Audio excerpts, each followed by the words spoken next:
Kami dalam rangkaian Heartline Coffee Morning langsung dari Max Coffee Benton Junction, Lipo Village, Tangerang. Kita masih berbicara seputar layanan pelanggan atau customer service begitu ya Bung Yose. Dan kali ini saya sudah bersama dengan ini ada di sebelah saya ada Mas Lewi. Halo, selamat pagi Mas Lewi. Pagi Maria. Ya, Mas Lewi ini CRM dari Max Coffee ya. Customer Relationship Management dari manajer dari Max Coffee. Ya, Ya. Nah, di Max Coffee ini kan ada yang namanya loyalty program. Betul. Nah, itu sebetulnya apa sih?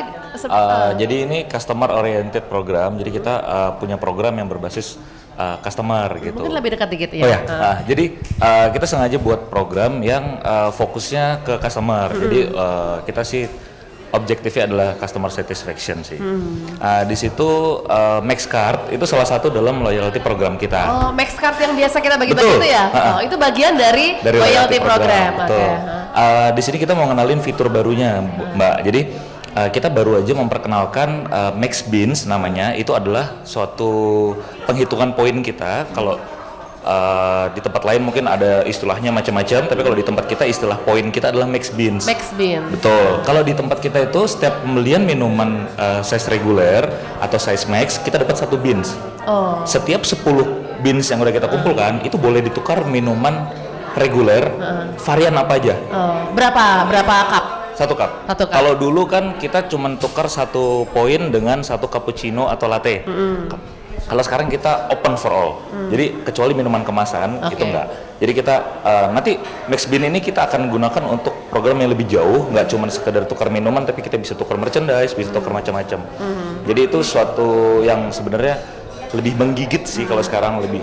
Sekarang kita mau dalam 1 stroke ada 6 minuman, langsung 6 poin, instan. Langsung dapat 6 poin gitu Langsung ya, dapat jadi 6 poin. kumpulin. Iya, jadi kalau misalnya rame-rame lebih enak. Yang bayar teman-temannya, tapi yang dapat ini dia. Kartunya kita yang megang gitu ya. Tapi syaratnya kalau untuk dapat Max Beans, dia hanya perlu register aja sih, Mbak. Oh, register di kasir. Register lewat web, lewat website maxcoffee.com. Ini kayaknya Mas dari bagian digitalnya ya? Iya, aku juga ada digital ya. Oke, iya. Nah, makanya harus register di website-nya dulu begitu Supaya ya. bisa kumpulin Mungkin bisa poin. sharing sebentar gimana menghandle customer service. Customer itu nggak bisa kita perlakukan sembarangan. Bener tadi saya dengar juga bahwa kita nggak bisa ngasih jawaban yang simple atau bahkan mengcounter langsung. Sebenar-benarnya kita selalu harus minta maaf dulu. Minta maaf dulu. Untuk setiap komplain yang Pokoknya masuk. kita pasti salah gitu Betul. ya. Pokoknya stay humble aja. Stay humble. Bener.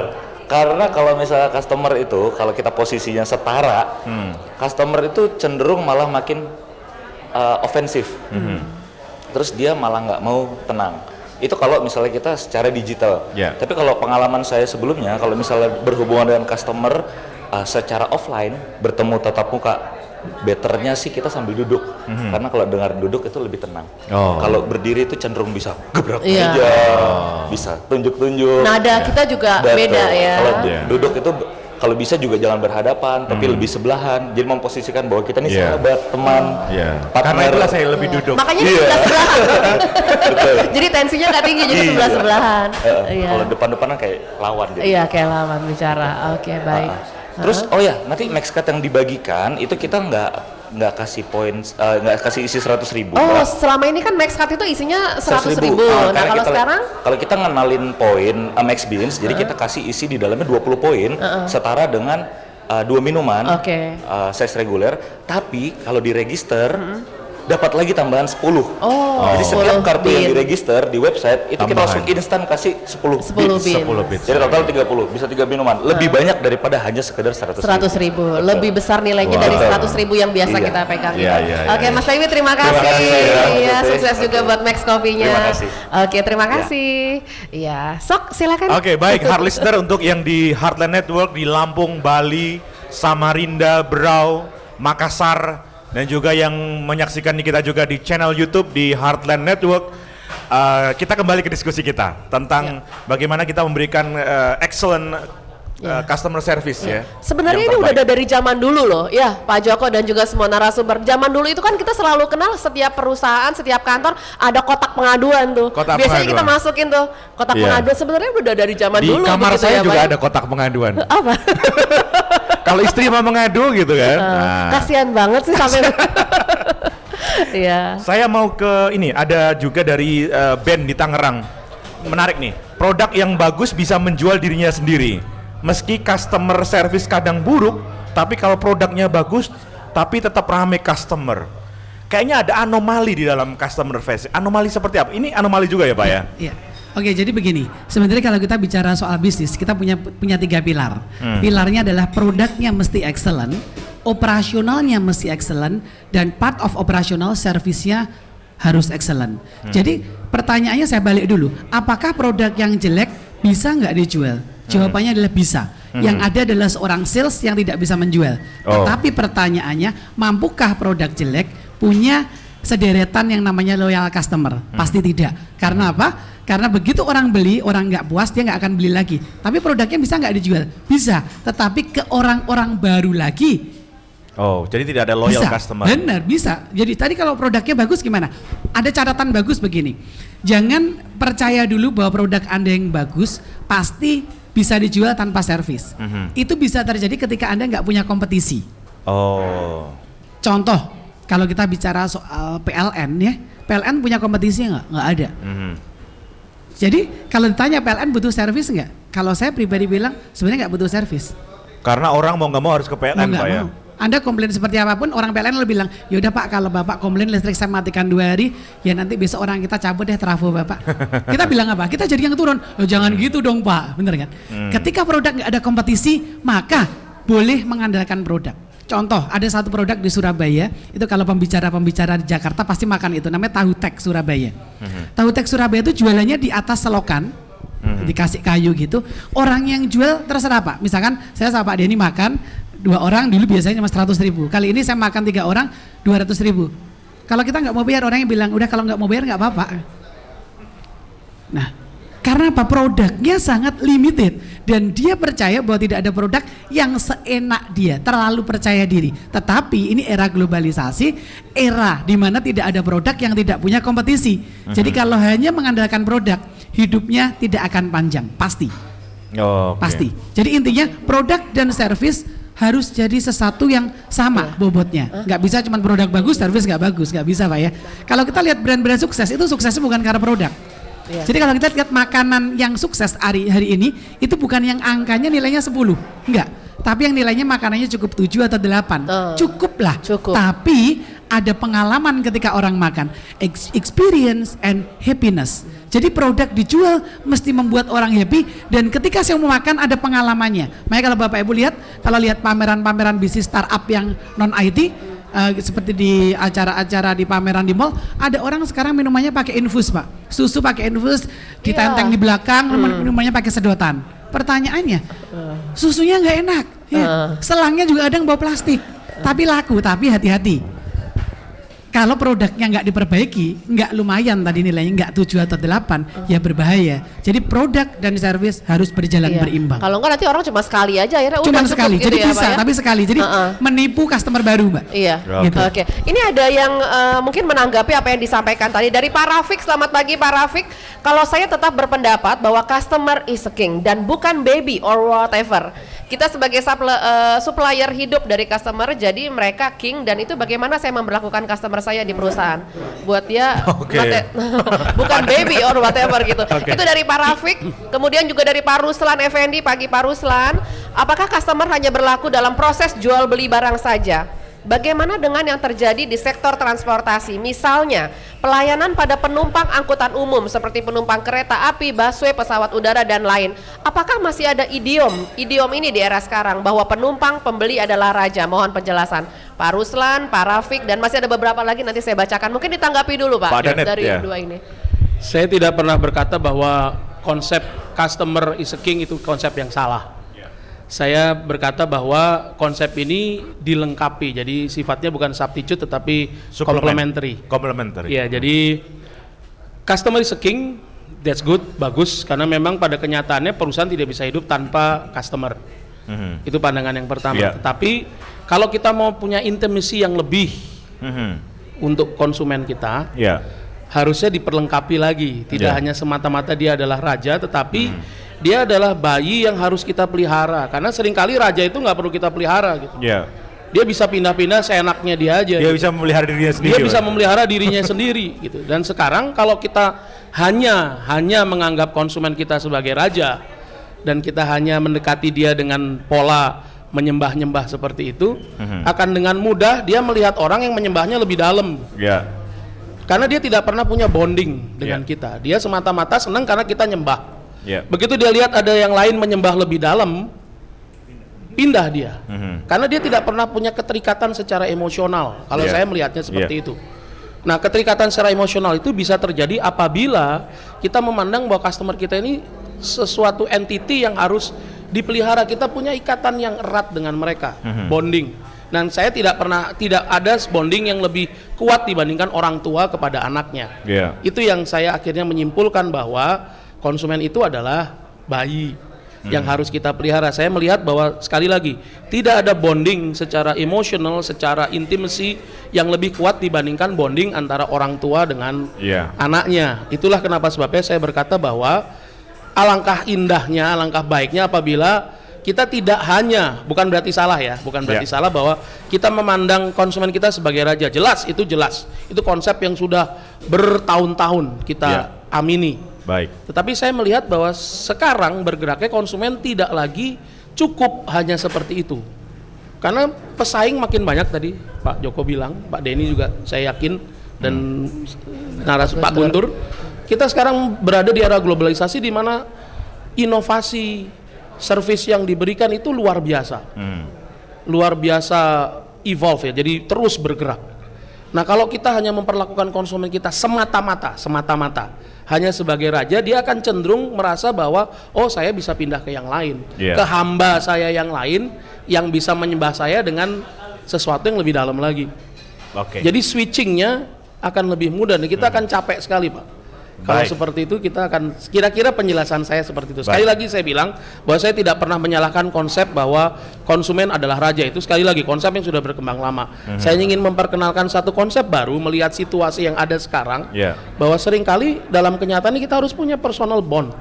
Ada keterikatan secara emosional, keterikatan secara pribadi dengan konsumen. Itulah yang menjamin mereka akan lebih sulit berpindah ke yang lain, ke lain hati. Oke. Kira-kira seperti itu. Ini sama sih seperti yang ditanyakan Pak Jeki juga di Jakarta. Nih kalau saya rangkum barangkali customer as a wife kali, sebagai istri kali. Boleh juga sih kalau mau lihat seperti itu ya. Asal satu-satunya Pak ya. Jadi Oke. hubungan customer dan pelanggan itu seperti hubungan sepasang kekasih. Harus ada cinta, harus saling memperhatikan. Masalahnya bisa jadi mereka sudah jatuh cinta pada kompetitor. Nah, bagaimana merebut hati mereka? Bagaimana membuat mereka terpesona pada pandangan pertama tentang produk dan pelayanan kita, sehingga mencuri perhatian mereka. Pak Denny, pernah merebut hati customer dari kompetitor nggak sih? Untung bertanya bukan merebut istri ya. Jadi gini, kalau menurut saya ya, saya mau mungkin menambahi yang Pak Joko jelaskan tadi. Jadi selain mempunyai produk yang baik, service yang baik, SOP yang baik, pengalaman yang baik itu sangat penting, ya kan? Jadi kalau customer itu berhadapan dengan kita, ya kan, ekspektasi mereka itu sudah jelas, ya kan, bahwa mereka mengharapkan adalah produk yang baik dengan harga yang baik begitu. Yeah. Tapi yang kita bisa lebih berikan, makanya itu bagian daripada service excellence, ya kan disebutnya excellence. Yeah.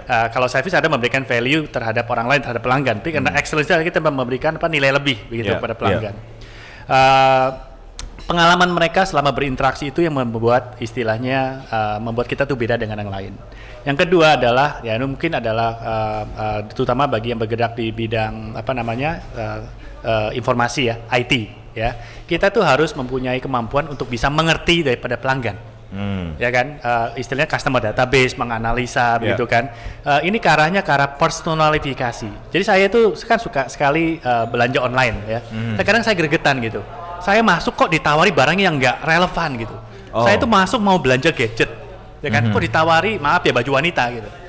Padahal saya sudah berkunjung ke toko tadi atau ke online shop tadi berkali-kali. Mereka sudah punya data saya belanja apa saya sudah punya. Tapi saya ditawari barang-barang yang istilahnya nggak relevan buat saya. Akhirnya ya mendingan saya pindah ke tetangga begitu. Ya kan? Nah, jadi menurut saya adalah bagaimana kita bisa merebut adalah melihat pengalaman yang baik. Yang kedua adalah personalifikasi daripada pelanggan kita. Kita harus ngerti mereka. Ya kan, pengalaman yang baik adalah di mana kalau kita itu masuk ke toko online atau toko offline, penjual sudah mengerti kita. Paling nggak ketika ada barangan baru, contohnya karena Bapak udah biasa beli itu, Pak sih kita ada produk baru nih yang hampir sama gitu ya. Ada baiknya kan seperti begitu kita datang kita sudah disambut. Selamat siang Pak Denny. Wow, itu kan. Kok bisa ingat nama saya ya padahal enggak gitu kan. Padahal udah ngecek data di komputer Bagaimanapun gitu. juga kita tersanjung juga ya Pak tersanjung, ya. walaupun saya orang biasa-biasa aja, di toko ini saya merasa orang yang tidak biasa gitu. Jadi buat saya berpindah ke toko yang lain agak sedikit sulit karena saya punya pengalaman yang baik dengan penjual ini, dengan perusahaan ini. Menurut saya hal-hal itu yang perlu ditekankan ya. Jadi jangan hanya bersaing dari sisi produk, harga itu tidak akan lasting lah, tidak akan bertahan lama. Perang harga itu merugikan semuanya menurut saya, ya kan. Tapi memberikan pengalaman dan personalifikasi terhadap pelanggan adalah sesuatu yang kita bisa coba begitu. Ya, baik. Pak Guntur ini kan dari Jogja nih Pak. Customernya banyak kan lokal atau dari luar daerah? Se-Indonesia sih. Indonesia Ya. Paling banyak mungkin Jakarta mungkin. Oh malah Jakarta ya, bukan Jogja ya? Bukan. Oke, saya sebenarnya mau tanya soal kultur sih. Pengaruh nggak sih kultur itu kepada customer service? Misalnya Jogja kan beda sama Jakarta dong. Oh ya. Kultur customer kita gitu loh. Sebenarnya kalau customer paling banyak pertama Jakarta sih, kedua tapi Jogja memang. Jadi kebetulan Jogja saya mungkin kurang tahu ya, tapi range kalau usia di customer saya tuh memang di atas 30. Jadi di atas 30, 35 gitu-gitu umurnya. Jadi memang mungkin yang lebih butuh orang-orang pekerja. Gitu sih. Cuman kalau kultur bisa jadi ya karena mungkin budaya mungkin kan kayak di Jakarta, di Jogja kebetulan kan kalau saya tahu dari internetnya tuh memang paling tinggi, terus kemudian jadi infrastrukturnya di sana juga lebih maju lah maksudnya untuk internetnya. Kebetulan kalau kasus saya kan jualannya di online, jadi mungkin memang lebih cocok gitu loh. Terutama mungkin kalau misalnya yang kita lihat lagi kayak kantor-kantor IT itu memang banyak, di Jogja pun juga banyak gitu sih. Nggak beda jauh dengan Jakarta berarti ya. Iya. Oke, dari Pak Tejo di Meruya, selamat pagi Pak Tejo. Bagaimana meyakinkan direksi bahwa customer service is the key in manufacturing? Bagaimana menembus mental block pada direksi dengan penuh damai dan sukacita? Ayo loh. Iya, gimana? Boleh silakan Pak. Saya coba memberi satu pandangan gitu. Jadi kita sudah di awal acara ini saya sudah berkata bahwa customer itu adalah dibagi dua, eksternal dan internal. Nah mungkin kalau dalam industri manufacturing, di mana bahwa workflow itu sudah menjadi sesuatu yang sangat biasa. Kan biasanya kalau manufacturing jelas sekali ya, dari bagian A ke B ke C ke D itu flow-nya sangat jelas. Ini yang membedakan industri manufacturing dengan industri jasa, itu seperti itu, workflow-nya jelas sekali dia. Nah saya merasa bahwa untuk bisa mengatasi mental block tadi istilahnya ya, bahwa kita harus paham bahwa tiap-tiap bagian itu saling berkait satu dengan yang lainnya. Lebih-lebih kalau workflow-nya itu bersifat seri, bukan paralel. Jadi dari A sampai ke C itu harus lewat B, jadi akhirnya saling berkait, saling bergantung. Nah saya rasa ini mungkin yang harus diberi pengertian baik direksi maupun si pelaksananya sendiri, bahwa tidak ada satu bagian yang bisa jadi jagoan sendirian. Terutama dalam industri manufacturing di mana semua saling berkait tuh, dari mulai procurement sampai akhirnya jadi produk jadi yang siap untuk dipasarkan, semuanya itu berkait dan semua perlu yang namanya service excellent untuk tiap-tiap bagian, bahwa waktu A memberikan service ke bagian B Anda butuhnya apa? Oh ini detail. Oke, saya berikan seperti yang spek Anda bilang.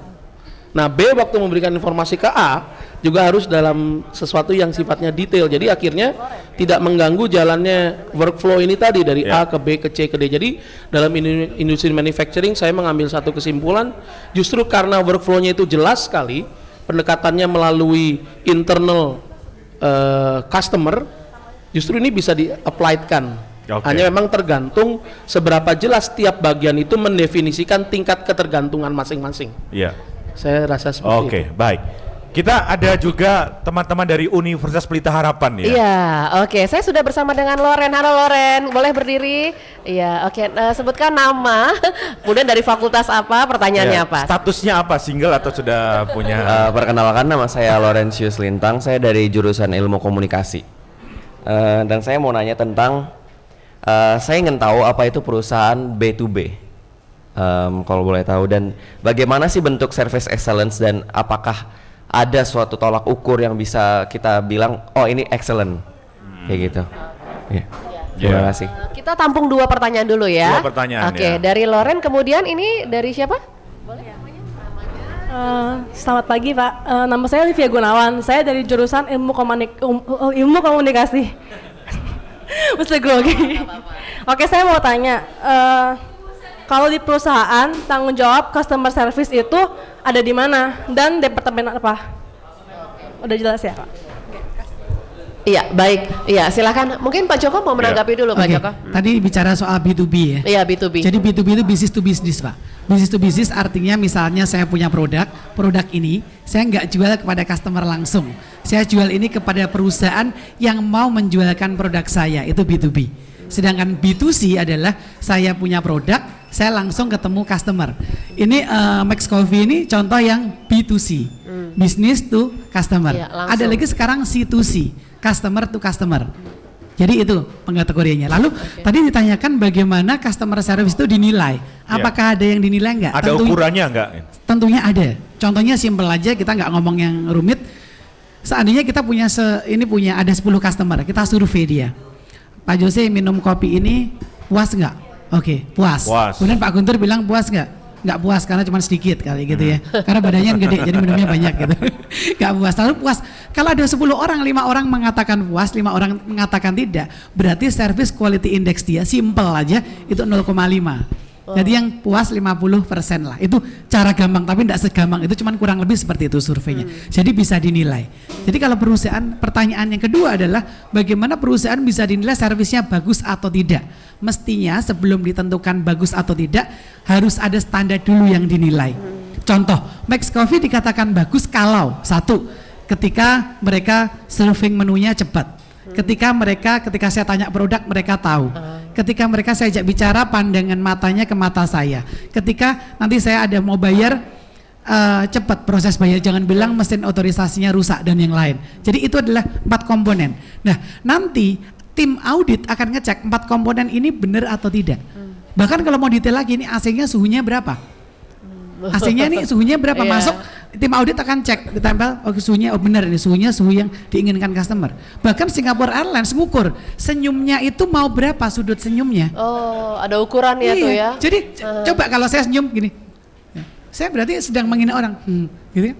Jadi beda. Jadi senyum harus ditarik dulu turunnya berapa lama, itu diukur. Jadi tim audit yang bisa diaudit oleh internal audit dan eksternal audit. Eksternal audit contohnya mystery shopper. Jadi sewa, misalnya Max Coffee harus sewa salah satu di sini untuk dikasih duit suruh beli, dikasih kartu kamu beli, rasakan pengalamannya seperti apa. Belinya pesannya yang sulit-sulit, kopi nggak mau pakai ini, nggak mau pakai itu, tapi tambah ini tambah itu. Jadi nggak, kalau jadi lolos dia. Oke, lalu matanya ngelihat ke saya nggak ngelihat lolos, oh berarti lolos. Nah itu standarnya. Jadi service sangat bisa dinilai. Kalau di bidang sales dinilai gampang, jualannya berapa. Service gampang juga. Bagaimana apa yang dinilai mesti jelas. Nah kadang-kadang kalau kita nggak punya standar mau dinilai ya nggak bisa. Oh nggak punya standar kok bagaimana bisa dinilai. Jadi kembali bahwa pebisnis mesti punya standar. Apa yang dikatakan baik di industri saya. Menjawab pertanyaan terakhir bahwa bagaimana untuk membuat mental block supaya CEO itu juga sadar bahwa service. Jadi generasi banyak, tadi baru ngobrol sama Pak Denis bahwa generasi itu ada baby boomer, ada X, ada Y dan seterusnya. Jadi dalam service dari top manajemen dari CEO sampai office boy mesti punya mindset yang sama tentang service. Office boy servisnya adalah dia mesti bersihin kamar mandi, dia bersihin lantai supaya tercipta servis yang excellent dari bidangnya dia. CEO mesti mikirin bikin program pelanggan apa ya yang bisa membuat pelanggan biasa menjadi pelanggan luar biasa, pelanggan yang loyal atau istilahnya Pak Denny tadi menjadi advocator ya. Kalau pelanggan sudah menjadi advocator, maka ketika ada tadi bilang ada sesuatu yang dipost di media sosial, maka kita sebagai pemilik brand tidak perlu membuat pembelaan karena apa? Customer kita lah yang membela kita.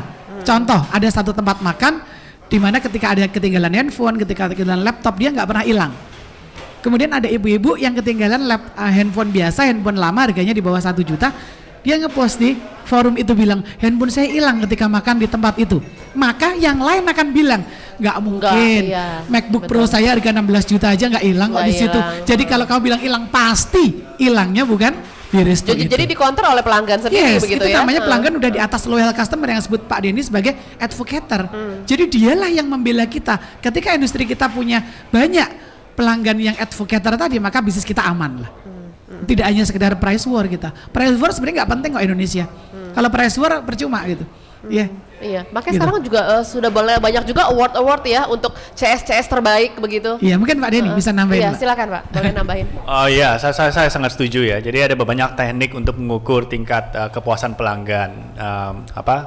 Salah satunya yang saya tahu itu NPS ya, Net Promoter Score. Jadi itu istilah secara mudah orang yang istilahnya puas terhadap produk kita atau pelayanan kita dikurangi dengan tidak puas, nilainya berapa. Dan tekniknya itu banyak sekali lah, dari cara manual, survei, menggunakan sosial media, social training dan semacamnya begitu. Mengomentari pertanyaan terakhir, di mana sih, siapa sih bertanggung Bagian jawab? yang mana? Bagian mana? Menurut saya ini harus dimulai dari yang paling atas, dari pimpinan. Ya kan, jadi dari pimpinan, direksi, CEO itu harus sadar, sesadar-sadarnya ya, bukan hanya ucapan bibir aja, bahwa kalau bisnis untuk bisa survive, untuk bisa bertahan, kepuasan pelanggan adalah kunci utama ya. Jadi kalau dari atasan sudah mempunyai pola pemikiran seperti itu akan diturunkan, akan di cascade down ke semua bagiannya, ya kan?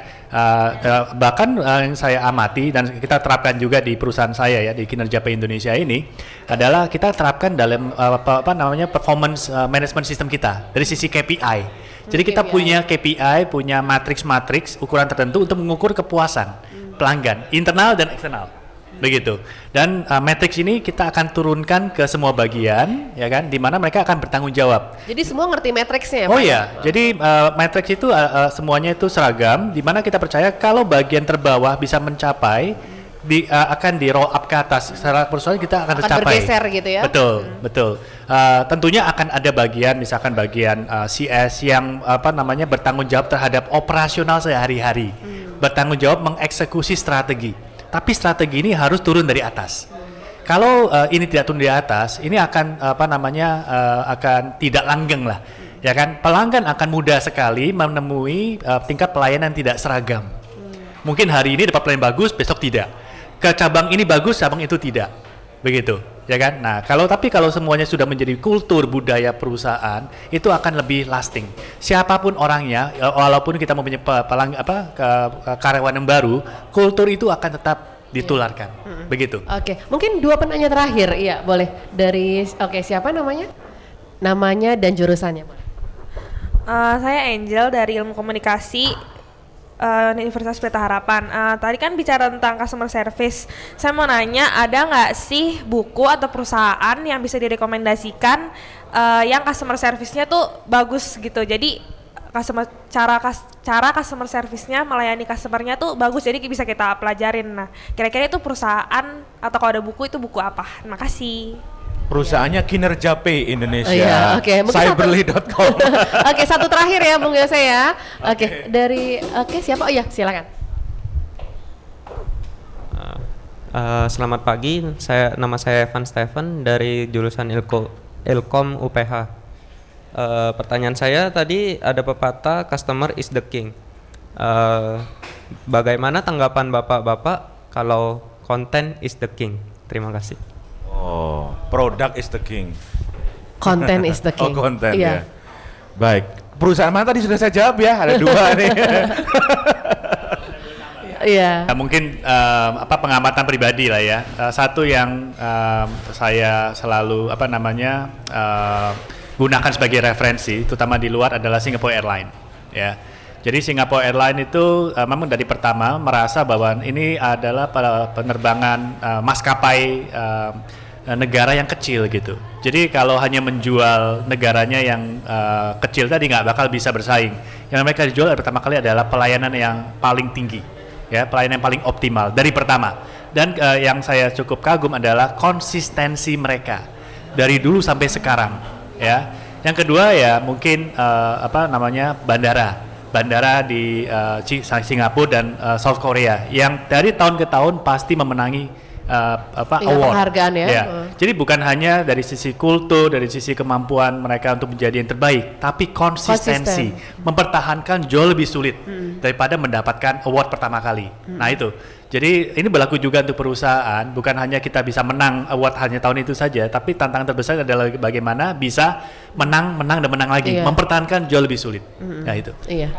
Buku, saya ada rekomendasi, baca aja bukunya Zappos, Delivering Happiness. Ya, Delivering Happiness, dan satu lagi baca bukunya Ritz-Carlton. Itu 2 rekomendasi yang artinya itu servis yang selevel lah, Ritz-Carlton selevel sama Singapore Airlines. Jadi artinya bagaimana dia tadi kalau bicara soal CRM, bagaimana si Ritz-Carlton itu bisa ngerti data. Contoh yang sering ditulis yang banyak di internet adalah ada satu orang nginep di salah satu hotel, saya sering ulang-ulang ini, dia lalu minta jus strawberry waktu itu di salah satu hotel, di Hotel Ritz-Carlton di Eropa kalau nggak salah. Lalu waktu itu dia pesan jus strawberry, nggak ada. Dia bilang, maaf kali ini strawberry tidak ada yang bagus, jadi kita tidak bisa menyajikan jus strawberry terbaik. 3 bulan kemudian dia nginep salah satu Ritz-Carlton di negara lain. Begitu dia masuk ke kamarnya ada tulisan, Bapak yang terhormat, ini ada 1 gelas jus strawberry spesial yang saya berikan kepada Anda secara free karena 3 bulan yang lalu kami tidak bisa memberikan jus strawberry terbaik untuk Anda. Wah, luar biasa banget itu ya. Kalau tuh kira-kira merinding nggak kita? Pasti. Merinding. Dan kita pasti akan balik ke hotel itu. Iya. Itu Udah masuk kamar yang merinding. Iya. Terus udah gitu just hatinya sudah terambil, Pak. Iya. Lama-lama dia jadi bisnis jus nanti, Pak. Ya, jadi banyak cerita menarik tentang Ritz-Carlton, tentang Singapore Airlines, tentang Zappos dan beberapa perusahaan lain di dunia yang luar biasa. Jadi sekarang kan eranya internet. Jadi baca aja, browsing, cari referensi, cari top service in the world. Nanti bakal bisa ingat begitu udah 3 bulan ya Pak. Berarti dia mesti punya teknologi. Iya. Teknologi data. Sama kayak ketika Pak Denny datang ke satu hotel, dia langsung selamat siang Pak Denny. Padahal dia sudah calling-callingan nih, saya lagi jemput Pak Denny di Airlines, begitu masuk petugasnya udah di calling nih. Sebut Pak Denny, udah. Pak Denny senang, dia nggak mungkin pindah. Apalagi Pak Denny minta misalnya, kalau saya nginep di hotel itu pokoknya sediakan tiga aqua besar, 3 minuman mineral, dan setiap kali nginep pasti ada, udah nggak usah minta, pasti hatinya terambil. Jadi bicara soal servis tidak bicara soal sesuatu yang besar-besar, yang kecil tetapi mengena di hati customer. Dan satu tadi bilang konsistensi. Servis itu tidak bicara soal training. Servis itu bicara soal bagaimana sehari-hari kita melakukan. Jadi kalau hanya di training, tapi perlu training juga tetap Pak. Harus awalnya di training, tapi manajemen mesti ngawasin. Tugas saya sebagai trainer, sebagai konsultan, saya ingetin manajemen. Bagian ini yang di touch point-nya ini, moment of truth yang diperhatikan ini, moment of truth-nya ini. Tetapi ketika manajemen dari top level tidak setia melaksanakan itu dan tidak diturunkan dalam performance appraisal, maka servis jadi sia-sia. Jadi kalau performance appraisal-nya benar, yang dinilai benar, maka otomatis servisnya pasti naik. Jadi kalau ada orang bilang saya udah kasih KPI Pak, tapi service level nggak naik-naik, pasti KPI-nya salah. Yang bikin orang salah, pasti. Oke. Ya. Pak Danet ini pasti kalau soal buku banyak nih referensinya. Ya, saya sih justru cenderung ingin menjawab pertanyaan yang tadi tuh, siapa yang content is the king. Content is the king. Karena saya dari pokoknya yang king dari tadi ya dijawab ya. Saya spesialisnya tentang king. Special king. Karena saya dari akademisi, semua coba jawab dulu dari sudut pandang teorinya dulu. Bahwa di pemasaran itu berkembang ada 5 pengertian ya, 5 konsep. Yang pertama tuh namanya production concept. Production concept ngomongnya begini, bahwa Anda akan menjadi raja di pasar apabila produk Anda itu murah, cheap, ya, affordable, dan widely available. Jadi mudah didapat, harganya murah, kualitas sih nomor sekian. Itu konsep yang pertama, namanya production concept. Konsep yang kedua adalah product concept. Mungkin tadi content of the king, apa tadi istilahnya content of the king itu mengacu pada konsep yang ini, bahwa dalam product concept bicaranya begini, bahwa Anda akan menjadi pemenang, penguasa pasar apabila produk Anda itu kualitasnya bagus. Jadi dari segi kualitas nggak ada lawannya. Harga nomor sekian, makin mahal juga nggak apa-apa, yang penting kualitasnya bagus. Itu product concept. Konsep yang ketiga adalah dibilangnya selling concept. Selling concept ini ngomongnya begini, bahwa Anda akan menjadi pemenang di pasar apabila Anda punya tenaga penjual yang handal. Jadi communication-nya bagus, punya product knowledge yang baik, dan akhirnya dia bisa menguasai pasar lewat performance dari si pemasar. Itu namanya selling concept. Jadi produk itu nomor sekian, mau produknya bagus, mau produknya jelek, kalau salesman-nya itu jago, Anda bisa menguasai pasar. Itu konsep yang ketiga. Konsep yang keempat, kita masuk ke marketing konsep. Marketing konsep bicaranya begini, bahwa untuk Anda bisa menjadi pemenang di pasar, Anda harus mengenal siapa konsumen Anda. Jadi tidak lagi memperdebatkan apalah dia king, apa baby, atau wife gitu ya. Jadi pada dasarnya kita mengenal siapa konsumen kita. Ya, itu marketing konsep. Dan kita memperlakukan konsumen kita itu sebagai suatu sasaran yang harus di-pleasing, disenangkan. Nah, sekarang berkembang namanya societal marketing concept. Societal marketing concept itu bicaranya bahwa konsumen itu tidak hanya harus dilayani secara ekonomis, jadi dijadikan sasaran untuk diambil profitnya, tetapi juga harus disejahterakan. Makanya sekarang berkembang yang namanya green marketing, lalu ada yang CSR, corporate social responsibility, hal-hal seperti itu. Itu berkaitan dengan konsep yang kelima, societal marketing concept. Nah, saya tidak mencoba menjudge mana yang lebih baik. Tergantung pasar yang kita hadapi. Memang akhirnya mengacunya pada pasar. Kalau memang pasarnya itu pasar yang price sensitive. Price sensitive artinya dia mudah berubah demand-nya karena harganya berubah. Begitu harganya diturunin, demand-nya naik. Dan untuk produk-produk tertentu. Produk-produk yang misalnya kita bilangnya produk-produk sehari-hari gitu ya. Produk-produk sehari-hari mungkin bisa pendekatannya dengan production concept yang secara berkala kita beli terus-terusan. Sabun, sampo, odol gitu ya, kecenderungannya ke sana. Content is the king itu tadi, ya, terutama itu tadi untuk pasar yang satu price sensitive, yang kedua produknya itu produk yang secara berkala yang tidak terlalu penting gitu ya, kita beli. Nah itu memang mungkin service excellent-nya nggak terlalu menonjol mungkin ya di situ kita lihat. Kalau beli sampo, beli odol, beli sabun, hal-hal yang udah kita beli, sikat gigi gitu ya, itu mungkin pendekatan seperti itu bisa kena. Bukan berarti bahwa servis itu kita hilangkan. Tadi Pak Joko sudah bilang, dan Pak Denny dan Pak Guntur, bahwa servis itu sebenarnya memperkuat produknya bagus. Ada 3 pilar tadi, produk, servis, sama satu lagi operasional, bahwa itu saling melengkapi. Jadi kalau saya melihat bahwa konsep ini nggak bisa dipisah nih sebenarnya. Ya, memang seringkali terjadi, saya sudah bilang pengecualian tadi. Apabila pasarnya itu sensitif, produk yang dibeli itu sifatnya adalah produk yang sehari-hari, convenience product kita bilangnya di marketing, yaitu bisa-bisa saja bahwa content is the king. Kita memakai 2 konsep yang pertama tadi, production dan product concept. Ya, tetapi pada saat pasar itu menjadi mulai complicated, lebih rumit dia, pesaingnya mulai datang, konsumennya mulai teredukasi, daya belinya makin kuat. Nah, pada saat itulah kita harus mulai beralih kepada konsep yang lain, tidak hanya mengandalkan pada production dan produk konsep. Jadi itu kira-kira jawaban saya, bahwa content is the king bukan selalu salah gitu, tetapi kita mesti melihat pasarnya. Kira-kira seperti itu. Ada Dona nih yang tanya, banyak company membuat customer box atau line gitu, tetapi tidak di follow up, jadi bumerang pada akhirnya. Ada toko kue di Lampung, bagus produknya, rame, tapi di Instagram komentar customer tidak ditanggapi. Ini barangkali Pak Guntur nih menanggapi Pak. Banyak yang buka gitu ya, tapi nggak ditanggapin, nggak di, ya. Banyak, pasti banyak. Soalnya kan mungkin bisa jadi mungkin perusahaan tersebut kurang orang untuk handle itu, mungkin customer service-nya nggak ada untuk itu, mungkin bisa jadi infrastrukturnya belum siap itu loh untuk sosial, kan apalagi sekarang kan eranya memang sosial media kan. Jadi apa-apa memang Instagram, mungkin bisa jadi perusahaan tersebut masih cara kuno gitu, belum siap untuk menghadapi Instagram dan lain sebagainya. Jadi kalau memang sekarang paling bagus memang lebih baik ada satu admin sendiri untuk khusus untuk menanggapi sosial media sendiri, mungkin untuk customer service dari offline-nya sendiri. Jadi memang mending sendiri-sendiri, karena memang sebenarnya nggak bisa disatukan. Mungkin karena tadi konsepnya kalau customer yang lewat online tuh pengennya anonymous, jadi nggak bisa disamain gitu. Jadi kalau pengalaman saya juga gitu kan, kebetulan kan kalau di saya kan online, jadi customer maunya pasti anonymous semua. Jadi mereka kalau begitu ngomong satu nggak ditanggepin juga kadang malah bisa merambatnya ke sana sini, karena mereka merasa saya nggak ada masalah nih, anonymous kok, nggak kelihatan. Jadi memang perlu disiapkan orang khusus sih, infrastrukturnya dan orangnya. Ya. Baik. Iya, masih ada yang penasaran, di sebelah saya ada Pak Tejo yang ternyata tadi belum sempat. Gimana Pak Tejo, silakan. Ya sorry, tadi saya lagi di jalan, tapi saya udah WhatsApp. Jadi tapi dengerin Pak ya di jalan. Sambil dengerin. Karena penggemar Heartland dari puluhan tahun yang lalu. Jadi Pak Yose.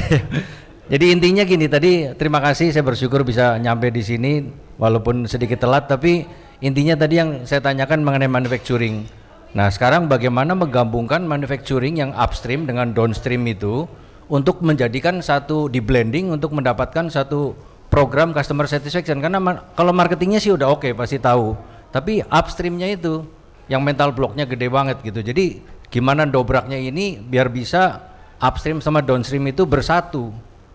Jadi sekarang saya di tengah-tengah, saya di marketing, saya ngerti customer satisfaction karena sorry to say saya 28 tahun di Astra Honda. Nah, jadi kita tahu persis mengenai CS. Nah, bagaimana dobrak ke upstreamnya ini? Thank you. Iya, ini kayak Makasih, pendobrak Pak. nih. Pak Joko Iya. kasih Iya, tanggapan, perlu Pak. didobrak juga, Pak. Ya ini kembali soal mindset kan. Kadang-kadang pebisnis berpikir bahwa yang di training tentang customer service, tentang bagaimana melayani itu hanya frontlinernya. Sedangkan di bagian production dipikir nggak penting. Nah, ini yang salah. Tadi saya bilang bahwa dari pucuk pimpinan, apapun departemennya, dia harus tahu all about customer. Bahwa produk yang dia ciptakan di industrinya itu akhirnya akan dipegang oleh customer. Jadi keterlibatan semua lini mesti jadi. Harus terkait satu sama lain. Dan intinya berarti apa, Pak? Semua harus dilibatkan dalam proses training, Pak. Dan mereka mesti tahu customernya siapa. Kadang-kadang ada sedikit putus. Bagian production nggak pernah tahu.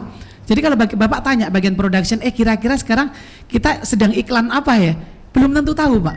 Jadi karena mereka levelnya di level staff, ada yang levelnya buruh, ketika production mereka ya production nggak tahu di market tuh jadi seperti apa, nggak tahu. Itu kan tugasnya orang marketing, tugasnya orang sales. Itu harus dibikin tahu, Pak. Jika perlu di bagian produksinya tempelin. Contohnya kita sedang jual produk apa, dikomunikasikan cara seperti apa, ditempel tuh di pabriknya tuh supaya tahu, oh sekarang produk yang saya bungkus ini ternyata jadinya luar biasa seperti itu. Yang makan ada artis, yang makan ada pengusaha, yang makan ada kelompok orang tertentu, sehingga mereka paham segmentasi market yang diambil siapa, sehingga ketika mereka melakukan proses packing produk, mereka yang dipikirin bukan ini kan cuma saya packing saja, tetapi mereka harus terlibat dalam proses service itu. Mereka mesti tahu siapa customernya dan mereka memang termasuk bagian orang yang mensukseskan produk ini. Jadi bicara soal internal service lagi. Internal service bicara soal masing-masing bagian harus bersatu terkait satu sama lain untuk membuat satu produk ini menang di market. Gitu, Pak. Dan satu prinsipnya lagi yang harus ada dalam benak semua karyawan adalah mereka itu seperti artis yang sedang show di panggung pertunjukan. Maka saya punya bilang adalah service sama dengan stage, panggung pertunjukan. Jadi seorang artis yang mau tampil, dia harus melakukan persiapan. Persiapannya apa? Dia butuh make up artist, dia butuh fashion designer, dia butuh choreographer, dia butuh soundman, dia butuh lighting manager agar tampilan show-nya menjadi oke. Demikian juga seluruh tim yang ada di perusahaan kita harus sadar bahwa dirinya adalah artisnya perusahaan itu. Misalnya mereka contohnya di Kinerja P, mereka adalah artisnya Kinerja P yang mesti show di depan customer. Customernya siapa? Customer yang memanfaatkan jasanya Kinerja P. Kalau orang, seluruh karyawan mindsetnya terbuka bahwa saya adalah artis yang show di depan customer, maka tidak ada satu karyawan pun yang tidak tersenyum. Tidak ada satu karyawan pun yang berangkat kerja tanpa persiapan, karena mereka tahu bahwa dirinya seorang artis. Jadi konsep panggung pertunjukan, konsep semua yang melayani customer adalah artis harus ada di mindset mereka. Harus kita bongkar bahwa kamu adalah artis. Kalau sudah artis, pasti mereka hangat ya, Pak ya. Pasti nggak ada artis tampil tidak menyapa customer, nggak menyapa penonton, nggak ada. Bung Jose jadi reporter nggak mungkin nggak senyum di kamera, kan ya? Senyum, Pak. Jadi Senyum. Jadi itulah. maksudnya siap show kapanpun. Yes, siap Pak, show ya. kapanpun, dan ketika kita mempersiapkan show dengan baik, maka hasilnya baik. If you fail to plan, you plan to fail. Udah. Kalau mental setnya tadi ya Pak Tejo ya. Mindsetnya udah oke, mental setnya yang belum dibahas. Mental setnya, oke, mungkin yang lain. Pak Iya. Denny ya. Terima kasih Pak. Saya juga alumni daripada Astra. Cuman dari auto 2000 Pak, tahun 90-an. Oh ya. iya, Bapak saya juga Pak. Oh iya. Aduh, iya. Pintar. Cuma saya bukan bagian marketing, dulu saya kepala divisi IT-nya auto 2000. Jadi tapi yang saya ingat dari zaman saya dulu Pak ya. Jadi memang dia di bagian upstream, bagian produksi. Terkadang mereka itu karena mereka tidak berhadapan dengan customer langsung. Jadi terkadang kalau kita menggunakan bahasa customer service, terkadang mungkin kurang mengena. Nah, akhirnya di dalam kita gunakan namanya bahasa continuous improvement Pak, Kaizen. quality system, total quality control, kayak gitu-gitu Pak. Tapi kalau kita amati, sebenarnya dengan melakukan quality improvement tadi, akan menghasilkan produk yang lebih baik, dengan defect yang lebih berkurang. Kalau produk dari awalnya sudah diproduksi dengan baik, tentunya akan diterima oleh pelanggan dengan lebih baik pula, sehingga tingkat kepuasan pelanggan secara tidak langsung akan meningkat Pak. Nah, jadi kalau kita bicara dengan mental block, mungkin terkadang kita harus menggunakan bahasa yang cocok dengan audiens kita Pak. Ya kan, terkadang kita harus membungkus dengan packaging yang agak sedikit beda, tapi tujuannya sama, begitu. Nah, mungkin sesama alumni Astra itu yang saya bisa sharing. Terima kasih. Oke, baik. Iya, waktu kita sudah habis ya. Habis nih, Waduh, silakan. sayang sekali, masih banyak pertanyaan sebenarnya. Tapi terima kasih untuk Pak Joko Kurniawan sudah berkenan mampir juga di Coffee Morning. Terima kasih Bang Yose, terima kasih atas Oke, dan juga Pak Danet dari UPH. Terima kasih Pak Danet ya. Terima kasih Pak. Ilmunya luar Sama-sama. biasa nih ya. Kapan-kapan kayaknya masih banyak hal yang bisa dibagikan gitu kan ya. Anytime Pak. PA-nya, Ya? mau minta ke PA-nya. Oh gitu. Dan juga Pak Denny, terima kasih Pak Denny dari CEO dari Kinerja P Indonesia. Terima kasih sekali. Ya, kita belum cerita soal Singapura nih Pak, bagaimana di sana kulturnya dan sebagainya ya. Lain Next kali time ya. kita ngobrol lagi. Dan juga Pak Guntur, Ya, terima terima kasih ya. Ini anak muda yang potensial gitu ya. Luar. Oh, Oh, penyanyi penyanyi. juga. Boleh closing nggak nyanyi? Iya, jadi closingnya pakai nyanyi katanya nih. Iya. Ini alirannya punk nih Ria. Boleh, iya. Nggak apa-apa, seriusan. Oh, jangan, serius. Pak. Oh, jangan. Musiknya berisik loh. Oke, baik, terima kasih juga buat Ya. teman-teman UPH yang sudah hadir di Ya, sini dan juga teman-teman seluruh UPH juga. pengunjung dari Max Coffee Benton Junction Lipo Dan juga Village. untuk pendengar Heartland di radio network kita ya, di Lampung, Bali, Samarinda, Makassar, Berau, dan juga di Jabodetabek yang mendengarkan kita pada pagi hari ini. Dan juga nanti Anda yang juga menyaksikan kita di YouTube dengan kata kunci Heartland Network, Anda bisa search dan menikmati apa yang Obrolan obrolan kita pagi hari ini. Kita ketemu lagi minggu depan hari Selasa dari jam 8 sampai jam 10. Stay tune, keep on growing, never give up. Give me time.